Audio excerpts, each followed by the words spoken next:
السلام عليكم ورحمة الله. ازيكم؟ يا رب تكونوا بألف خير. النهاردة فيديو جديد مع بعض. يا رب الفيديو يعجبكم ويكون خفيف على قلبكم وتستفادوا من تفاصيل الفيديو ولو بحاجة بسيطة. يلا بينا بقى نجهز اوردر النهارده مع بعض. اوردر النهارده تورتايه كانت مطلوبه مني، نص شوكولاته ونص فانيليا. وانا دايما بخبز ده لوحده وده لوحده، بس النهارده قلت لا، انا هخبز الكيك مع بعضه، وان شاء الله باذن الله يطلع كويس.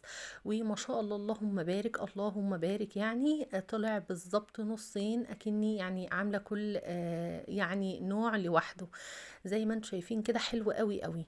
طبعا انا طبعا خبزت الكيك قبلها بيومين، وهي اللهم بارك، عايزه اقول لكم الاسبونج كان رائع معايا، كان حلو قوي قوي. المهم طبعا قطعت الكيك وطلع معايا 5 طبقات، غير الطبقة بتاعة الوش. طبعا قشرتها علشان انتوا عارفين الوش بيكون يعني زفر قوي قوي، فلازم الوش بتاعه يتقشر علشان بتكون زفارة البيض. وهنا كنت ضربت الكريمة، وكنت بقى خلاص بدأت ان انا احشي التورتايه. عملت اول طبقة كده بصوص الفراولة. اللي هي العميلة كانت طالبة مني التورتايه دي حشواتها الى حد ما قليلة، وكمان الكريمة قليلة، وقالت لي مش عايزة فيها اي شوكولاتات خالص غير اللي هو ايه كيك الشوكولاتة بس. انما كلها تبقى فانيليا، يعني الحشو يعني مع الحشوات بقى ايه بتاعتي. حطيت بقى في الطبقة التانية كده مربى حليب، ودي يعني كترتها شوية علشان بصراحة هي بتطعم الكيك قوي قوي، انا عن نفسي بحبها جدا. لو تلاحظوا ان انا برضو في الحشوة مقللة على قد ما اقدر. طبعا كل عميل وليه ذوقه. هي كمان كانت قايله لي ان هي عايزه الكيك 3 طبقات بس، بس انا بصراحه من الناس اللي خلاص اتعودت على ان الكيك بعمله عالي جدا، فقلت لا، انا كده هعمل لها بقى 4 طبقات، وبرضو الى حد ما هتكون كويسه ومش هتكون عاليه قوي. طبعا علشان الكريمه قليله يعني تحسوا ان التورتايه مش عاليه قوي. انما طبعا لو حشوه عاديه من اللي انا بعملها في كل التورت فكانت هتكون اعلى من كده. طبعا اتبقى معايا بقى طبقه غير الطبقه بتاعه الوش. طبعا جبت كيس وهشيلهم على طول واحطهم في الفريزر. زي ما قلت لكم بقى بينفعوا في طواجن، بينفعوا في كبات، يعني المهم ان هما بينفعوا بصراحه. يعني بواقي الكيك دي ممكن تعملي منها شغل حلو قوي قوي. واهم حاجة طبعا ان احنا ننظف الدنيا كده حوالينا واحنا شغالين. طبعا كنت اخدت الكيك على التلاجة، وكان مطلوب مني شغل تاني فعملته، ورجعت بقى طلعت الكيك من التلاجة.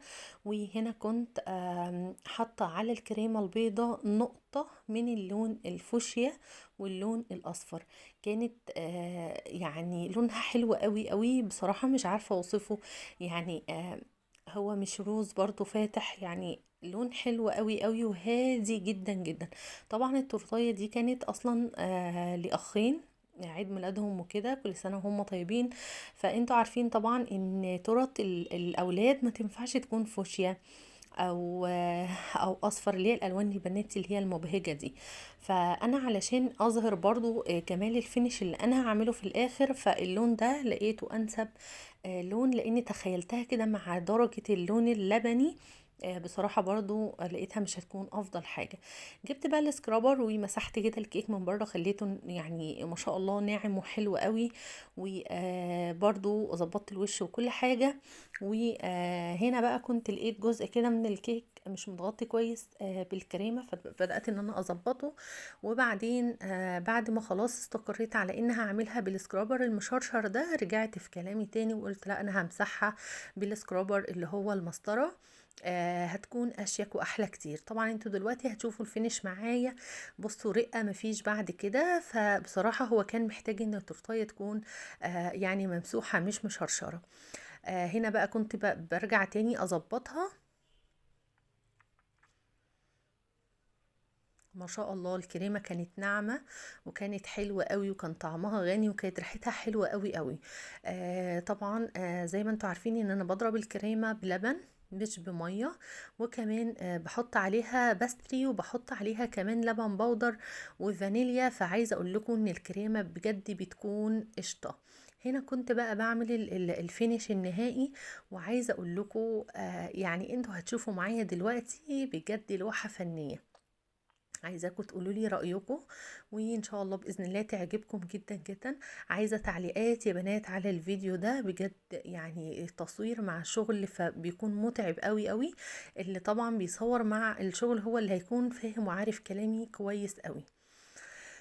جبت بقى الشيش، وبدأت ان انا اعمل ايه بقى، الاعواد بتاعه الورد. يعني بدأت اعملها يعني خطوط كده بشكل عشوائي، وفي نفس الوقت تكون شكلها حلو. وكمان اخدت بقى معلقتين كريمة بيضة، وحطيت عليها نقطة من اللون الاصفر. وهنا بدأت اعمل وردات. عملت 3 وردات لونهم اصفر. وبرضو كنت عاملة بقى اللون اللي هو البيربل، اللي هو اللون الموف. برضو اخدت منه نقطتين كده، وبدأت ان انا اعمل برضو وردات من اللون الموف. عايزة اقول لكم ان هي كانت حلوة قوي قوي، لونها ظاهر قوي وجميلة قوي قوي، وكسرت لي اللون بجد في منتهى الجمال. هتشوفوا معايا صور التورتاية في اخر الفيديو. جبت برضو اللون الفوشيا، وعملت درجة فوشيا صريحة كده، بحيث ان هي تكون الوانها كده الوان ربيعي حلوة كده ما شاء الله اللهم بارك. بس تقريبا عملت 3 وردات لونهم اصفر، و2 لونهم بيربل، و3 لونهم فوشيا او 2 مش متذكرة قوي.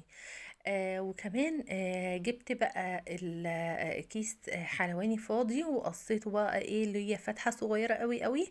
وبدأت ان انا اعمل ايه شكل الوردة الايه اللي هي البيبي فلاور بقى الصغيرة كده، جميلة قوي قوي ما شاء الله اللهم بارك. عايزاكم تحبوها معايا بجد. كانت رقيقة قوي قوي. هخلص بقى الوردات اللي انا بعملها دي، وهطلع بقى لوش التورتاية من فوق علشان برضو اكمل وردات كده بيبي فلاور صغيرة. يعني عملتها بشكل عشوائي كده، وفي نفس الوقت شكل حلو قوي. وهكتب بقى اسامي الولاد على التورتايه. كتبت بقى ايه هابي بيرث داي، بس مختصره طبعا علشان بس وش التورتايه ما يكونش زحمه قوي. وكتبت بقى الاسمين ياسين ويوسف. كل سنه وهم طيبين. وقولوا لي بقى رأيكم، ان شاء الله بإذن الله تعجبكم، وشجعوني علشان نصور تورت حلوة قوي قوي مع بعض الفترة الجاية. واشوفكم على خير في فيديو جديد. باي باي.